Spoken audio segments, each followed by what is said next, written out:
everyone. Welcome to Best Practice Training. Today is Wednesday, June 15th. Thank you for joining us here at RST Trading. And we're going to start off with the first video. We're going to talk about the bear market that we just entered and talk about trades. What's up, guys? Hey, how are ya? I'm doing well. How is everybody doing this evening? Everyone's good. We're just getting our training started here. We're glad that you're on because we want to talk to you too. So we're gonna start off with this first video. All right. Sure. I'll be here. Okay. Press and play. Bomb. Kenny Choi spoke to experts about how you can manage your family's finances in these volatile times. So I guess a lot of people are saying, don't panic, right? Yeah, that's the key, Ryan and Sarah. These are financially challenging times with so many changes happening so quickly. And experts believe that the Federal Reserve will increase the interest rate by 0.75 percentage point by sometime tomorrow.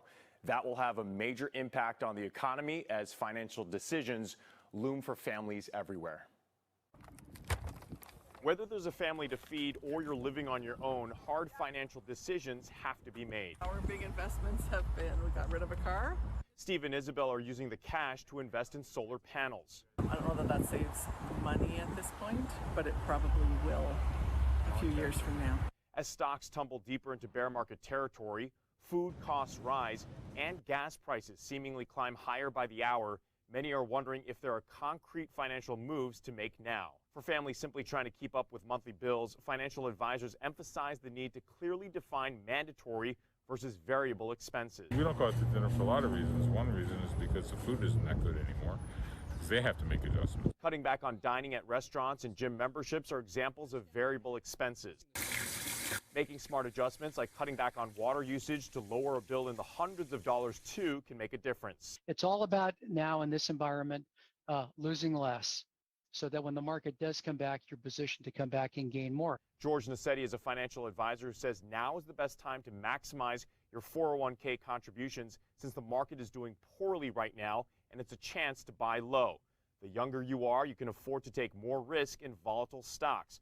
The older you are, your portfolio has to be more conservative with guaranteed fixed income. Switching some of your equity positions to fixed income, which isn't going to give you a lot of return, but it's going to give you a little ballast to make your portfolio a little safer. Depending on how diversified your portfolio and investments are, the answer could be to stay put. You're not investing for the next 6 months. You're investing for decades in the future. You know, that little devil on your shoulder says, don't just sit there, do something. I turn it around and I say, don't do something, just sit there. All right, so if that increase in the interest rate happens, that 0.75 percentage point would be the largest in almost 3 decades. So don't log on to your 401k. Yeah, good idea. Don't look panic. at it. But is there anything tangible you can do? You know, any good advice from financial investors? Sure. So you may have heard this before, but if you have kids and you've got those grandparents who are giving them toys every year, that's a short-term, solution to make the kids happy. But the smarter financial move is to ask those grandparents to make a contribution to a 529, which is an investment in their college savings for the future. It's a hard ask, but it's a good, smart financial decision. Kids aren't going to be happy about that. No, they won't. No, they won't. You got to teach them, though. But we have decisions to make right now. So thank you for sorting that out for us. We appreciate it.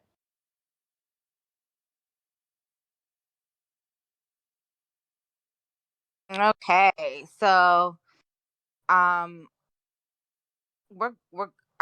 guys, the economy is going through it. Okay, you might not be going through it, but you're gonna feel it around you because there's a lot of last year I paid nothing for electricity, and I actually made money by using. So here we are. We've been talking about this. If you've been joining these trainings since December, we had Mr. Jim Janis, who told us that it's going to be a bear market this year. And he was right. And he showed us the chart. Do you guys remember that? Yep.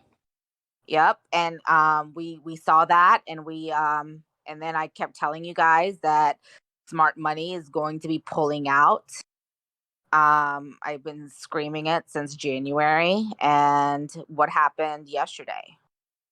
Unusual Whales posted that hedge funds was the fastest pulling out of them. Did you guys see that tweet? He said that hedge funds and smart money pulled out so fast, record highs yesterday. So today the market rallied a little bit, and we know the pattern, right? So what happens when Jay Powell talks? Market goes up, but then the next day it goes down. Yes, exactly. So we the market goes up, they pump it with his speech, whatever. It was a lot of confusion today, and then tomorrow we're probably going to be on a major sell-off because it's going to hit everyone that, oh my God, they just raised the rate 75 points. So just get ready for it. I mean, you don't have to trade every day. You can just sit there and wait for opportunities. And that's literally what you should be doing, is just wait for the opportunities. You don't have to do 10, 15 trades a day. You could just do one trade a day and be done for the day, and it goes back to basics of your risk management. I want to talk about yesterday. I'm sorry, I fell asleep and I totally forgot it was Tuesday. And I really wanted to talk about this because Jen brought it to my attention. So yesterday I was really busy. I had a couple of meetings and stuff and Zoom calls. So I couldn't really trade. I traded in the morning and I saw that Revlon was doing really well. And I didn't understand why, because they didn't have any news or they didn't have anything. So can we pull up that chart for Rev yesterday? Yeah. Is it REV? Yeah. Okay. Let's pull up the chart for yesterday.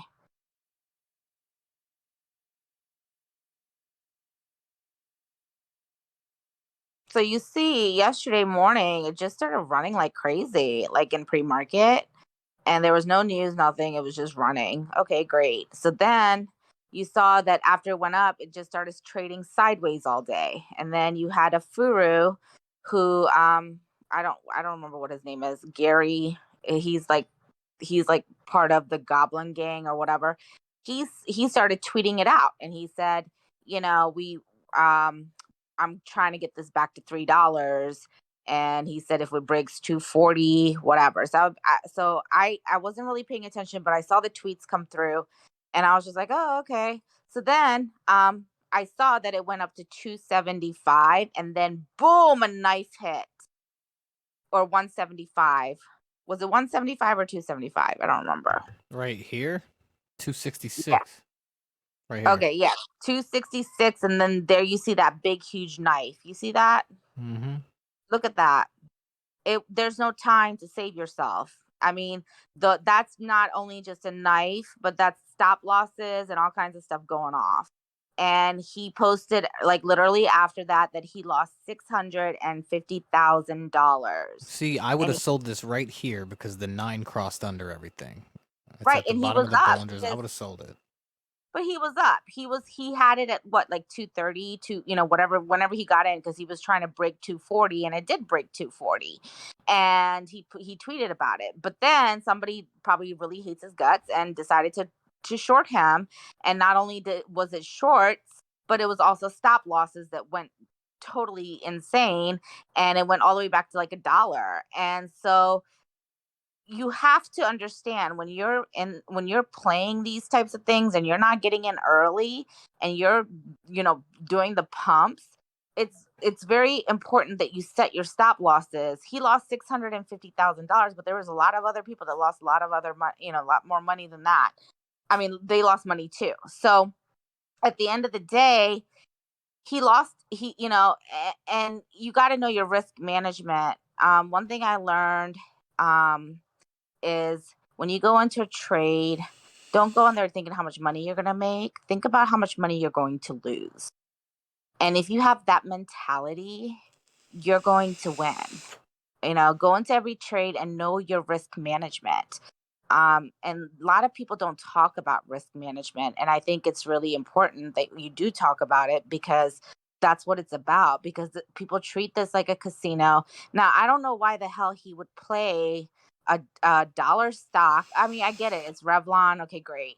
But it's still, it's a small cap stock, and you're putting millions of dollars into it on a day like yesterday, where the market was literally bleeding. We almost hit negative 100,000 points on Dow. Dow was like down to like 800 points yesterday, and you're playing with millions of dollars into a small cap stock.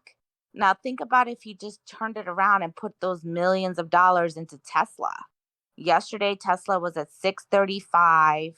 He would have got a $50 spread on it, because it ran up to like 670 or something like that, 677.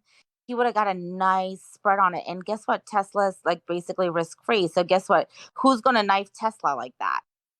Bill Gates, right? And if it's not Bill Gates, no one's going to knife Tesla like that. You're not going to get a knife like that on Tesla unless it's bad news and everyone's shorting it. Okay. But Tesla is like a risk-free investment. If you get knifed from 635 to 550, what's going to happen the next day? Tesla's going to run back up to 635, So it's like whatever, but he took a $650,000 loss in like literally seconds. I mean, it didn't phase him, and that's great, but what if that was all his money? So you got to be careful with these types of plays, and just be very just know your risk management. But that's what I wanted to talk about yesterday, but I fell asleep. Sleep management, Char. I know, right? And literally, and if you guys are scared to jump in this market, find stuff that that's going to run either direction. Tesla, Snap, Lucid. What's the other one? PayPal. Yeah, PayPal. Yeah, you're not going to get tons of shares because the price of the share is high, but you're still going to make money. I mean, the goal is to make money every day, to go get to your goal every day, whether it's $100, $50, $200, $1,000, whatever your goal is. Try to at least work towards that goal. You're doing, if you are consistent in making money, you're going to continue to make money, whether it's a bear market, bull market, or whatever market, Drip is in here. He's all about his Apple options trading. I think that's all he's been doing for months and months. Since I don't know. Drip, are you here? Of course I'm here. Okay, tell us about your Apple trading. So I do want to go back real quick, and I don't know, can I share my screen in here? Do I have that ability to do so? You can do that, yeah. All right, let me hold on one second. I'm going to show you, because I want to talk a little bit about, there you go, Rev. You guys were talking a little bit about it, and I think that it's important as a retail investor that you understand what a pump and dump is. And, if you were to take this, I got this on the 5-minute chart. This is REV. And if you were to take this out to the 1-month chart, you would see that the 14th was a massive candle. It was set up.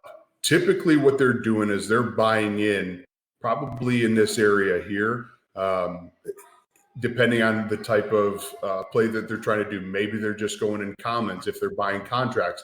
That's another thing you have to pay attention to when you're playing some of these, if somebody's got 60, 80,000 followers and they're pushing out a play, are they playing commons or are they writing call contracts?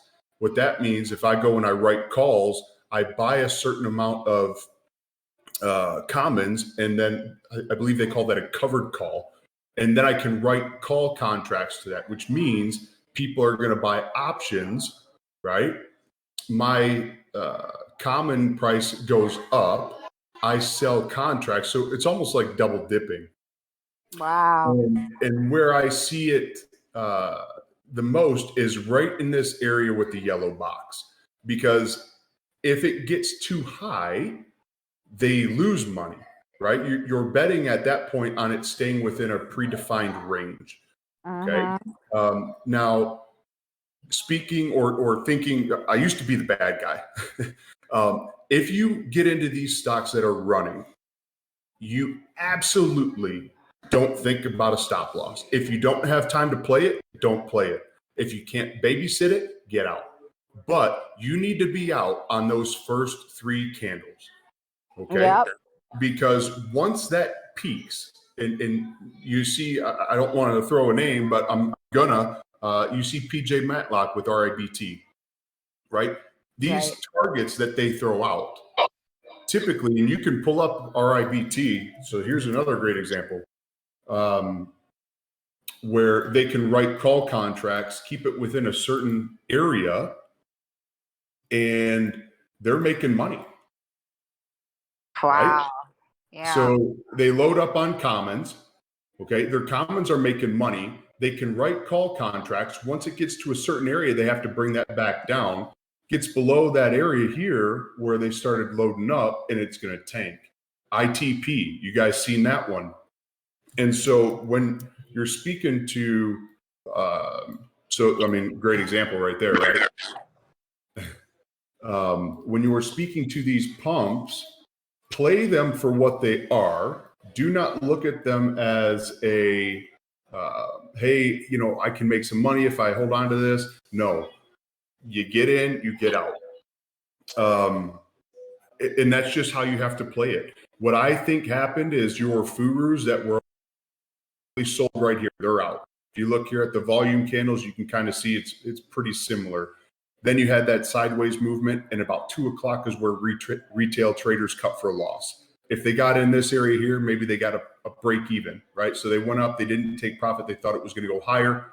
Swift, quick cut. We went sideways, and then 2 o'clock, they said, you know what, I'm over it, I'm done. But what do you say to the people that bought up at the top, right? Because the Furu isn't buying at the top. That's retail trader that's getting at the top. Somebody checked Twitter. You weren't in the right room. You got alerted last. You bought in up here, right? People are losing money. Or what they'll do is they'll hold on to it. They're in this area. They're panicking a little bit.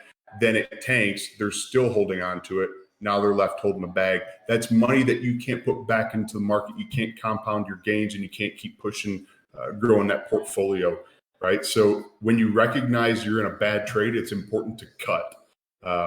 One of the things that I've seen a lot, and I'll push over to Apple here real quick, and I'll tell you why I play Apple now primarily, is these 300-400% gains. How many of you guys see people on Twitter with that?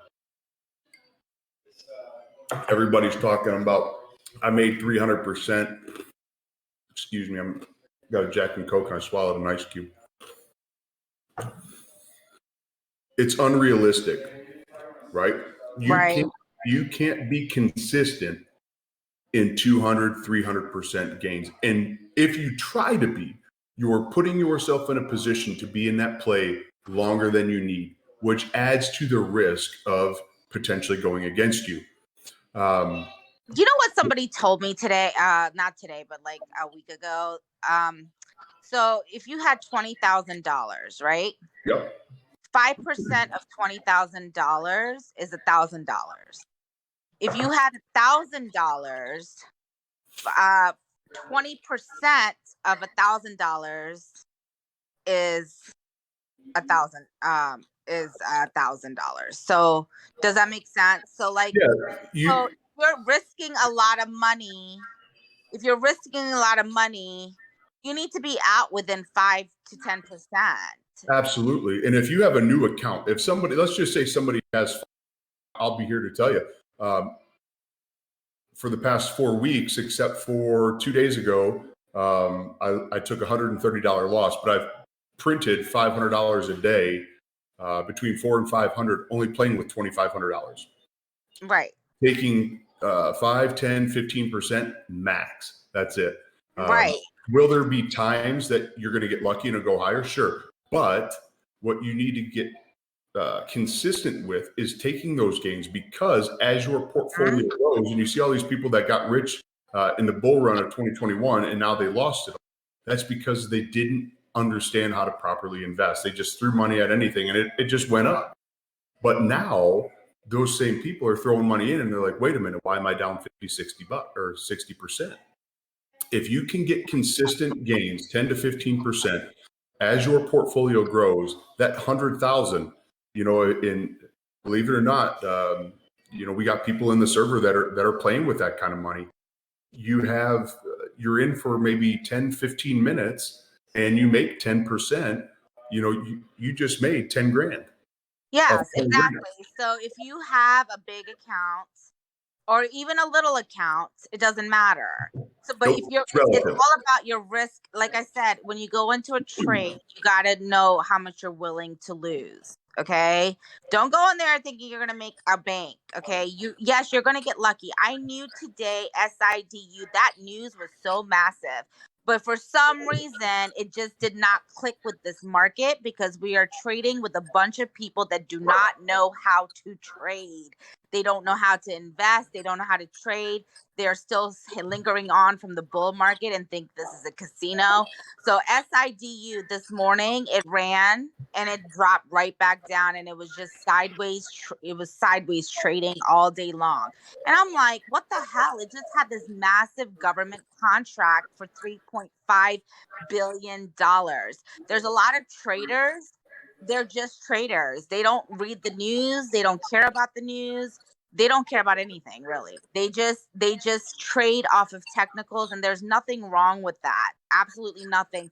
But when you can mix your technicals with your fundamentals, that's where you're going to make the bank because you're going to know what the hell you're holding. Mm-hmm. Okay. So this stock SIDU all day today, I was in and out of it all day because I'm just trading along with the technical traders, and I'm like, I'm just waiting and waiting, and I'm like, somebody is going to pick up this news. Mm-hmm. And then I saw it, and I know stocks only. I know you saw me say, let's break that high of the day. I did. You liked my tweet, right? And I knew at that moment that shit was going to go. And when this stock goes, it goes because I played it before, and it's a low float, and I just knew. And then next thing you know, I guess it was also getting pumped in Atlas. And I was like, holy crap. And I saw the tape. I was like, wow, look at all these buy orders coming in. And I'm sitting here nice and cozy under $3, and boom, it went. And then I was like, it's going to hit 4. I just knew it because once you know the patterns of these stocks and how they run, it's going to break 4. And then once it breaks 4, the next level is 430. And then once it goes to 430, it's going to pull back, and then it's going to run back up, and the next level is 460. I mean, it's like when you play these types of plays and you're a momentum trader, you just already know, but then you're also incorporating the fundamentals, and now the market catches on. And I'm like, we're going to break $5, and we did. After hours today, we broke $5, and it was a good play. But at the end of the day, you also have to be very careful, because in plays like this is where you can absolutely get knifed and fucked, and they will literally you will literally have all these gains, and then you'll just lose it all in within minutes. So that's the risk factor, and you just got to be careful. And Drip is right. And now that we're learning that these people play with the call options, so they're double dipping. So how do we learn about the call? Like, how do we see that? Like, is there like an app for that? So I'm not sure what app you guys use for trading. I do have E-Trade, been with them for going on 17 years now. Webull, because my wife and my son and his buddies are learning it, and so it's easy for me to relate to them with an app. But it's really simple, and I hate the stigma that's been placed on options. The reason I think so many people have this false persona, I guess you could say, when it comes to options, is because yes, you have the ability to lose money quick, but that's typically only if you're going with a 0 DTE. So basically, if I were to buy an Apple contract today that expired today, any movement against my contract. So if I'm betting on the stock going down and it goes up like this, I'm smoked, right? I'll never get it back. But if I buy 7 to 10 days out, I could actually absorb this. I'd maybe be looking at about a 15% loss or 15% to the negative. I could quickly average down, or even up here, I could. But that's just worst case scenario here. When it comes to calls and puts, I highly recommend, if you've never done options before, you can either start a Webull account, or you can start in, if any of your brokerage accounts allow you to do options, only play with $200 until you get an understanding for it. We had a couple accounts that took $100 and turned it into $100 grand. You can definitely do it. You have to be disciplined. And by disciplined, I mean set your goals so that they're achievable, right? If I'm playing with a $200 account, $20, right? So if I go all in on a contract and I only get 10%, I mean, grand scheme, that's not bad considering the account. Plus, I'm working on being consistent, right? But what I've been doing is get familiar with only one stock. I don't have SPY pulled up. I did play SPY today, but I don't have anything pulled up. And I know, Shar, you were talking about, the news. I don't watch any of that because I do believe that there are always going to be forces, good, bad, working against you. The market is all based on psychology, right? The algorithms that they put into place when it comes to options trading or just trading in general are meant, I guarantee you, human factors times 10, right? Because as soon as you enter a trade, that next candle you see go against you, right? It's like clockwork. It always happens.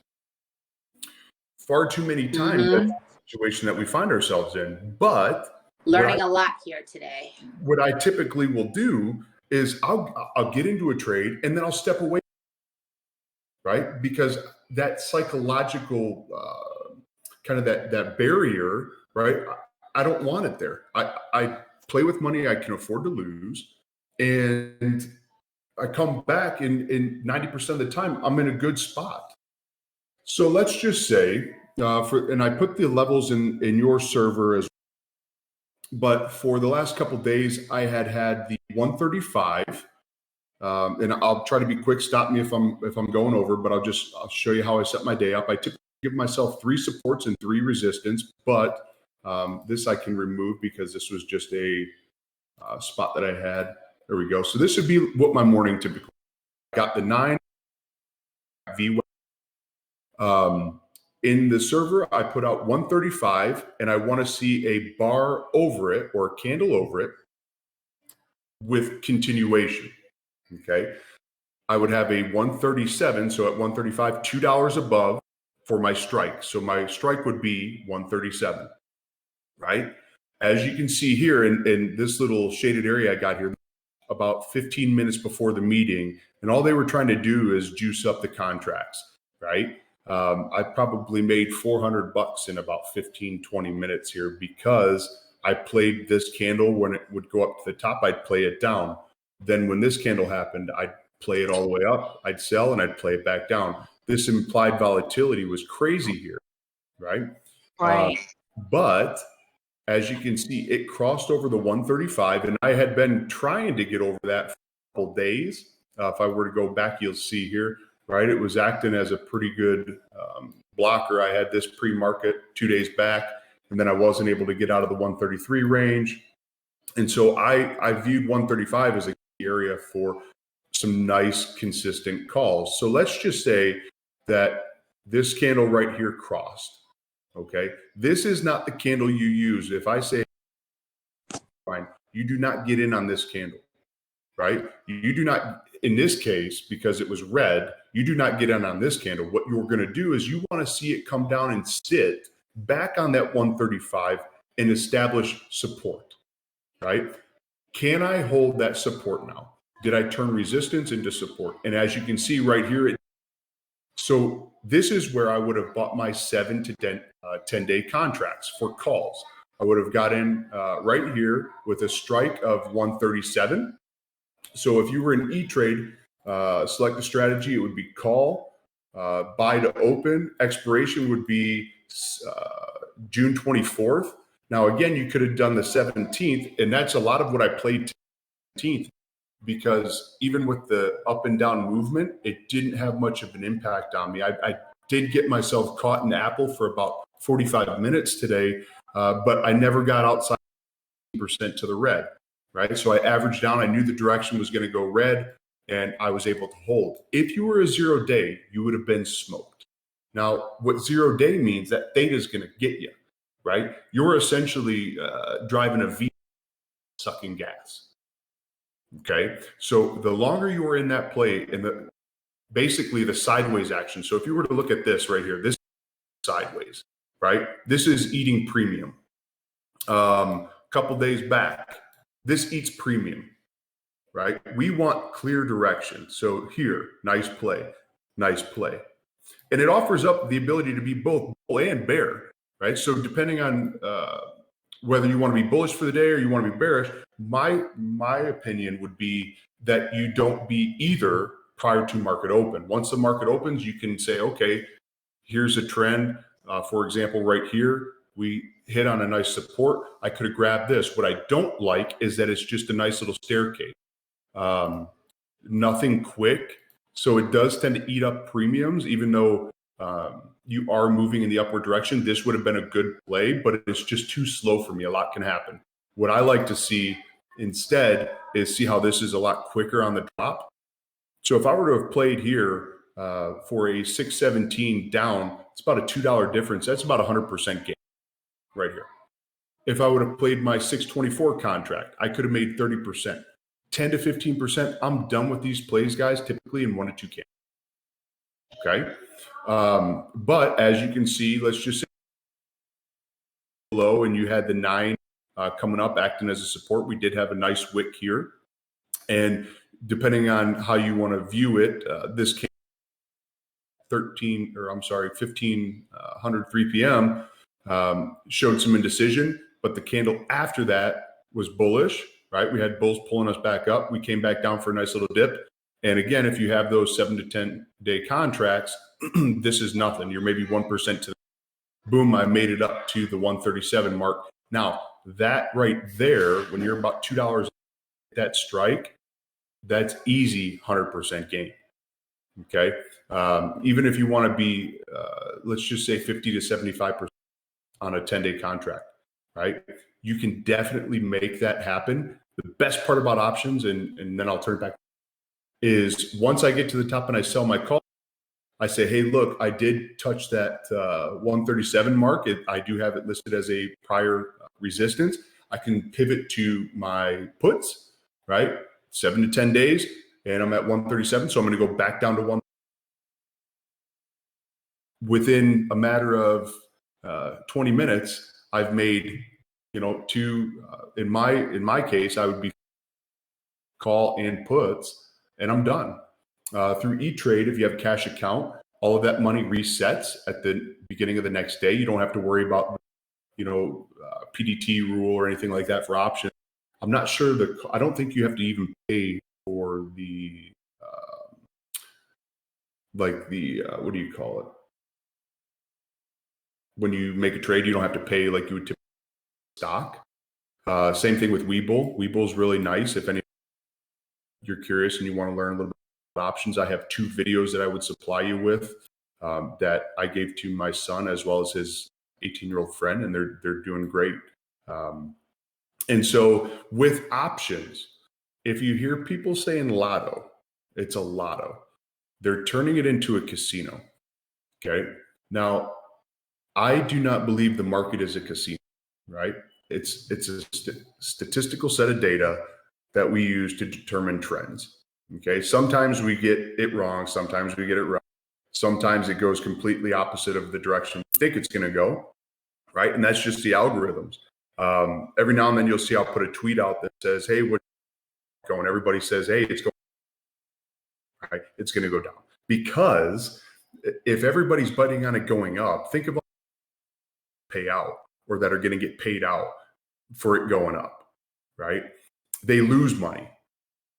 And so, and when I say they, you think of market makers, okay? There's always going to be a middleman.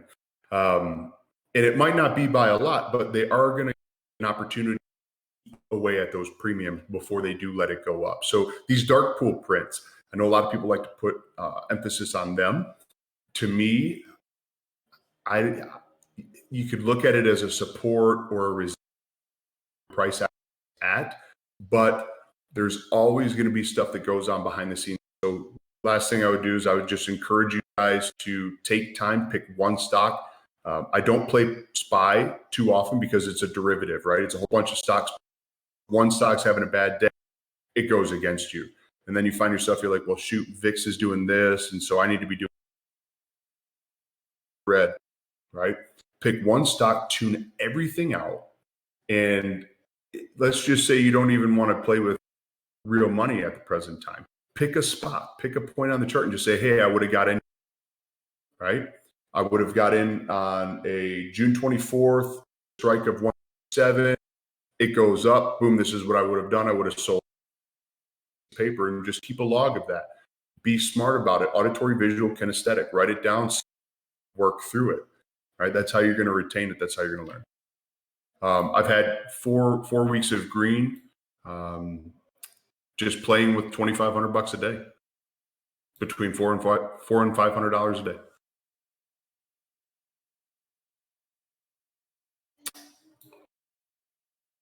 Did everybody leave? No, I'm listening. Send me those videos, please. I'll tell you what the cool thing is, right? And I played them back when I was back in 2006 and 2009, and I took. When you're playing commons, right, the deck is stacked against you. But when you're playing options, I have the ability to play both sides at the end, right? So if I want to play calls and put, a lot of times these lotto, the reason I would say don't do the lotto tomorrow, that's gambling, and that's a habit you don't want to create for yourself. And my thought process behind a lotto is I'm not confident in my ability to say whether it's going to go up, right? If I'm saying, hey, lotto tomorrow, I can't tell you if it's going to actually pan out. So I say it's a lotto so I can cover my ass. Make sense? Yeah. Right? So when I put out these call lines, like I have been doing, just take them to the 5-minute Apple chart and put your horizontal lines, right? And when the price passes, wait for a candle to either print below the put line or above the call line, and then just watch what it does. Get comfortable with that. For anybody using E-Trade, I can give you some first options contract. If you're in Webull, I can send you out those videos. The first video is about 2 hours long, so I apologize, but definitely worth it. Take notes on it. It simplifies the entire process. And by the time you're done with it, you can go in and make your own options trade without any added input, right? I definitely like that. If you could definitely put that in. Yeah. Mm-hmm. What else do you guys want to talk about while you got me? I don't want to steal the show, but if you got anything else. No, we really appreciate this. Thank you so much. Oh, do you want to talk gaps? Greatly appreciated. Do you want to? There's like a witch hunt for me. There's a witch hunt for me. If you're in Humble or you're in ENZ. But I did put this information out over a year ago now for Humble and ENZC. Oh, it's wrong chart. I was actually in ENZC back when it was at, I bought in at 11 cents and I wrote it up to $1. But so many empty promises, now what I'm trying to do is prevent people from getting in here if they can get in down here. And so as you can see, this is Humble, ENZC. They did have a nice little green day, but as you can see in the past, it goes up above that trend line, pretty strong downtrend. and then it works its way back under, just like you're seeing here. I try to prevent people from getting in here. Why would you want to get in here at about 7 cents if you can wait a month and you can get in this area here? Or maybe you want to wait a little longer and you can get down here. You literally have the ability to get 7 times your investment for that amount of money that you're going to put in by just being patient. And that's one of the things that as traders, we lack a lot of is patience, right? We're all about the FOMO. It's easier for us to sell for a loss than to sell for a gain, right? And so taking that mentality and play, I would rather try to set people up where once you get in, you're safe. A lot of these people that are talking about both Humble, Andy, and ZC right now, they're either in the low dubs or some of them are even in the trips. So they don't care. All they care about is getting that stock back up to $1. When it comes to Humble, it was a perfect storm. They did a reverse split in the biggest bull run we've ever seen, right? Typically after a split, the stock's going to tank, and it did. The problem is you got so many people trapped, $7, $6, $5, $4 a share. Imagine being that person that was at $7 a share. Instead of buying all the way down, you can buy in, and it's just waiting, right? You set an alert and you buy in down here. You put $7 grand in, and it got you 700, thinking that it was going to go to 100 when everybody was pumping it. And so now down here, you can put that, maybe you can put $1,000 in, and you've effectively reduced your overall price per share, right? Now you have the ability to be competitive. Now you're not up at $7 a share in the whole crazy amount of money. You have maybe somebody do the quick math. If I put $3,000 in at 0.013, what am I going to get? 1,000 divided by 0.013.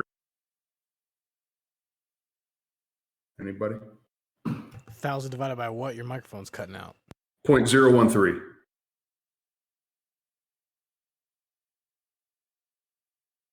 $76,000. So somebody had 700 shares, right? Now they have 76,000 shares plus that 700 for another $3,000. Okay, your $7 average is gone. You're now down here playing with the big boys. So that's the importance of gaps. If you're stuck in a stock at the top, any stock, identify gaps in the chart. And I think we've talked a little bit about gaps in the past, but a gap, similar to what you're seeing right here. I don't count wicks. And as you can see, it comes down, right? And it filled it, and then you get a gap fill spike, right? Like clockwork, comes back down, and then it's going to rest on that lower, acting as a support, breaks through, goes and hits the next one. You get a gap fill spike. Then it comes back down, breaks through, heads on to the next one. It's a process. It takes time, but you can get yourself out of a bag. And this is how we've quite a few people out of a bag, just that practicing patience. So the other thing with Humble is the dilution is going to, companies that are diluting 3, they're going to be in the trips, right? And in order for Humble to get back up to $1, they're going to have to do another split. Probably going to be between 1 for 4, 1 for 7 is what they're probably going to be looking at, or more, depending once they get fully diluted. But with ENZC, I remember, and for any of you guys that are in this, I remember when COVID cure, I remember when we had an HIV cure, and we ended up with a fucking throat spray. Okay. And I'm a bit disappointed in it because, and I know there's some people that are like, well, it's checking the box, and I get that, but be upfront, right, with your shareholders. A year and a half now, we've been waiting on audit financials. They just don't come, right? So my suggestion to anybody, I understand, but when it comes to OTCs, get in, make your money, and get out. 99% of OTC companies do not uplist. they never make it. Probably 30 or 40% of them in the next 5 years will be gone. One of the only stocks that I remember from 2006 RDGL, Isopet, right? They got a cancer treatment for tumors on dogs, pets. So just something to keep in mind, and quick little overview on gaps. I don't want to feel like I'm stealing. I feel like I'm stealing the show here.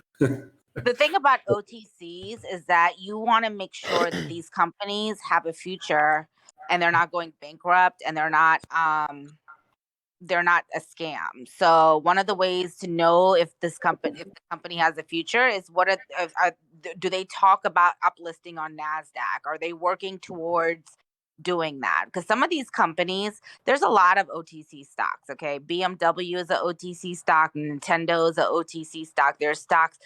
OTC is just like the NASDAQ market. So you have the micro caps, the small caps, the mid caps, and then you also have the big boards and OTCs that trade $100 a share. So when you're trading these micro caps, those are the ones you have to watch out for. Make sure that their filings are on time. And you guys know, and some of you in here are with me in this, we've all learned it the hard way. Okay. So when you're playing these micro caps, you need to take profit. Like, you just got to do it. Who cares? Don't sit there and think you're going to become a millionaire overnight. And if you're up thousands and thousands of percent, take your profit. And you have to keep these companies accountable. And if they're especially, if they're talking, is their CEO talking about uplisting? That's what I look for now moving forward. And what I'd rather see, don't spend your day on Twitter. If you're a CEO of an OTC company, don't spend your day on Twitter. Put it out in a PR. If I read right list and you didn't put it out on 8 days before you wrote that PR, right? That's credible for me.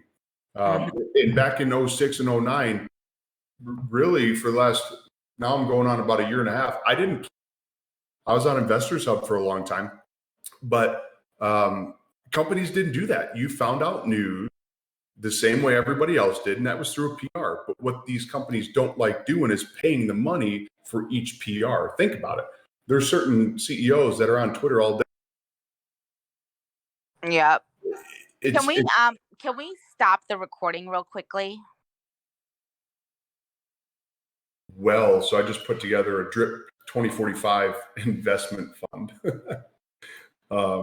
But this was one of them that was on it. And essentially what it's meant for is you can add to it. Now I think you can buy every stock for just under $1,200 and pay every stock except for maybe two with the highest dividend of about 10% yield, which is pretty good. But I have this on the month chart.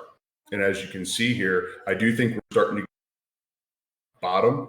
When I was talking about that trend, you'll see how I cheated, right? I cheated here and I cheated here because it comes back up, respected the trend, comes back up, respected the trend. Don't be afraid to draw your trend line through this and just connect dots, right? But as you'll see here for this, this looks like the bottom for me. And so what I'd like to see is it start moving its way back up, aggressive trend channel. And so I definitely like a little bit on the higher side, but for continued growth and dividends, if you're looking for a long-term investment strategy, this into anywhere you want in your server as well. But even if you just bought one of each share, let it sit for 5-10 years, you'll be sitting pretty good, I think. So. What stock is, wait, could you repeat what you just said? Yeah, let me actually pull it up here. There we go. So I made it's a DRIP 24 index. And so I got Craft in there, Realty Inc. Every one of these, except for I think offer 50 cents per share, but Carnival hasn't been under $12 a share in many years. And so I think this is a really good, $10 a share. And if you have 100 shares of Carnival, you get an onboard credit when you go on a cruise. So keep that in mind. I don't know how much of an onboard credit you get, I think, but you still get a credit every time you cruise with them. So I can post this if you'd like, Shar, but yeah, sure. Basically, I snapshot it so I could zoom in. Yeah. So this, let me give you an example here. Jen, send it to me through text. Okay. Oh, hold on. AMG N. So this one, right? AMGN, you'll see on the monthly, and you want to look at the monthly play-by-play on it. And there's, for the reason Apple, for example, I didn't put it in because it's just been so volatile. It's a meme stock, right? Everything's memeing. Even Tesla, Google, Facebook, they're all meme stocks right now. And so for me, I'm looking for stuff that took, like if you look at, COVID, took it like a champ. And I'm still on a north upward trend. And even if I were to go and draw a nice little channel here, you'll see that I'm trending north, right? And that's what I'm looking for nice that are also going to pay me dividends.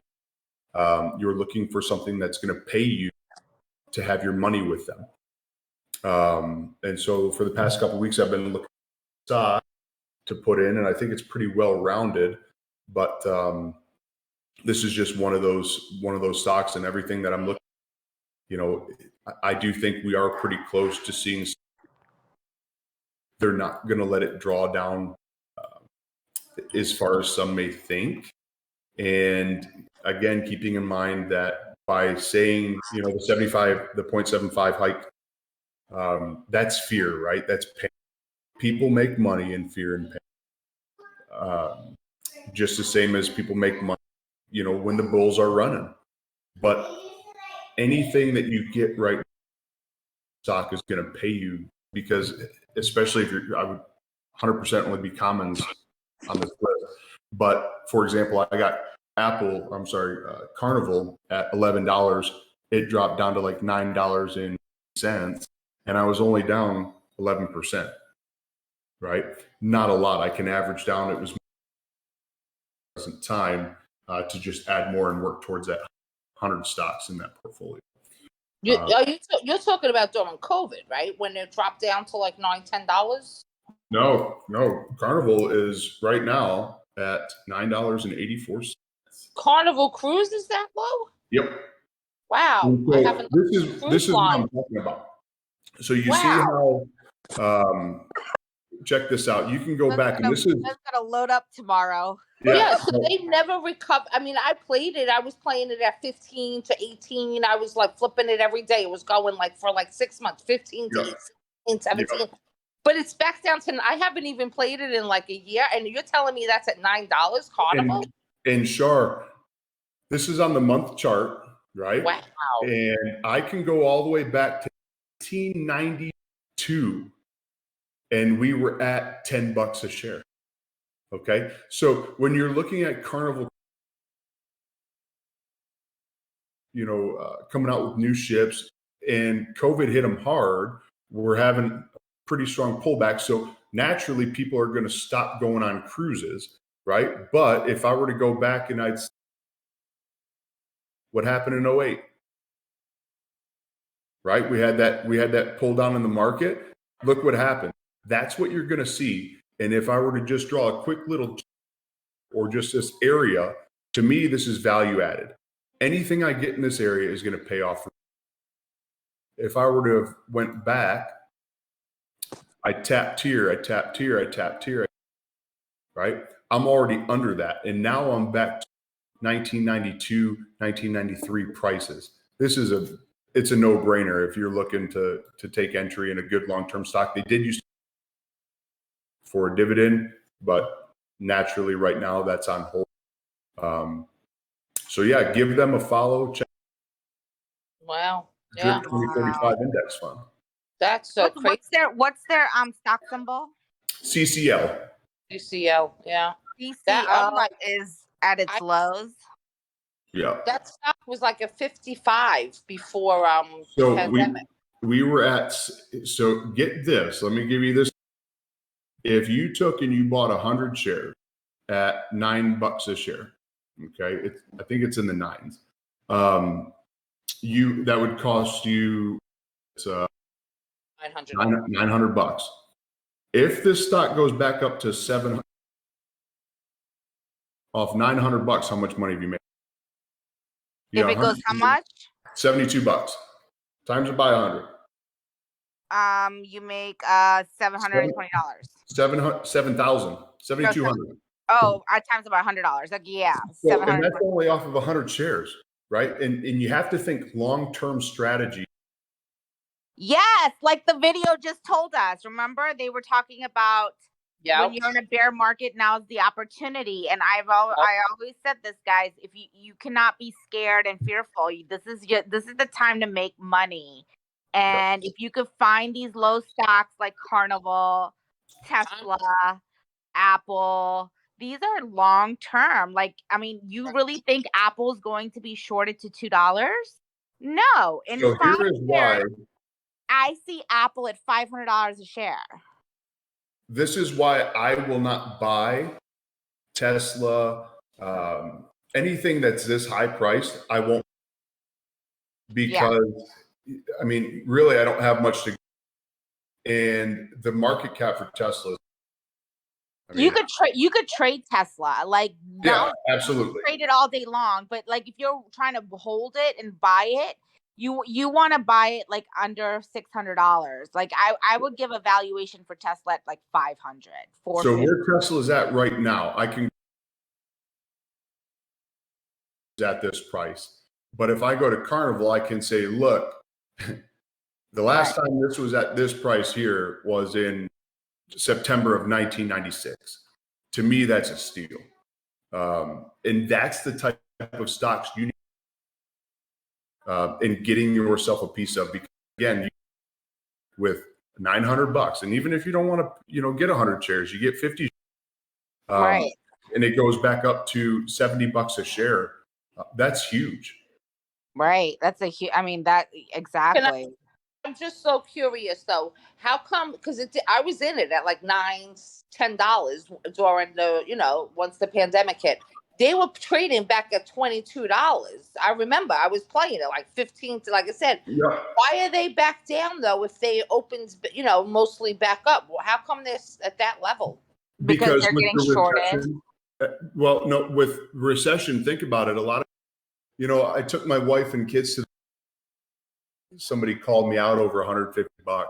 I do think that with high inflation, gas prices up, or better allocating their taking cruises.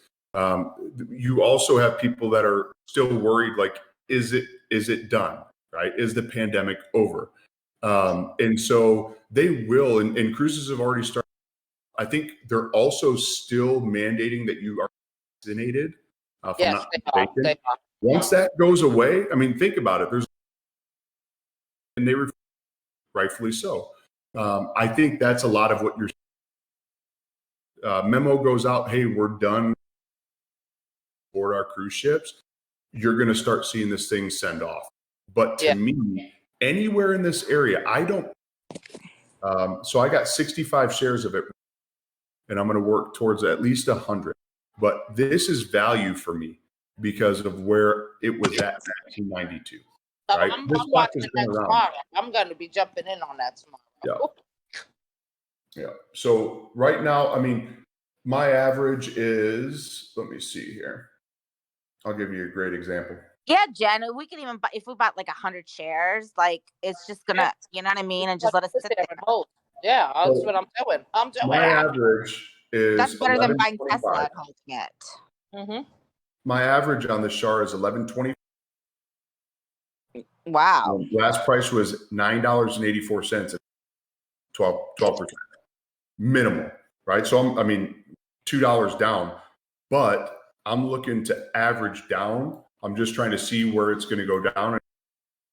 I have to wait a little while. I can do that because I'm going to be averaging down anywhere, right? But that's some of the stocks that are on there. And real quick, the list I snapshot it, but it's kind of blurry. So can you definitely post that in a board? Yep. Okay, let me delete it then. Look at this one. I have to go to the ER. Okay. Okay, guys. Look at Disney. He stocks only. Oh. Has to go to the ER. He has a terrible rash that he and his wife is finally home. So, okay. Do you guys want to continue this next week with Drip? Are you available next day? Yes, I would like to do that. Okay, so we can continue this next week. Hey, real quick before you go, guys, look at Disney. Prior to all this, it was $202 a half off. Riding on a trend, I got 2 indicators throwing up a nice consistent trend here. These are the discounts that we're trying to get. This is going to, you're setting up your family 10, 15 years from now on plays like this. Hell yeah. I love Disney. So I appreciate you guys taking the time. And we love you. Thank you so much. Thank you for speaking. We learned a lot. Thank you. Next week. We love you. Feel better, stocks. I will. I love you guys. Pray for me. We will. All right. Have a good night, everybody. Good night. Good night.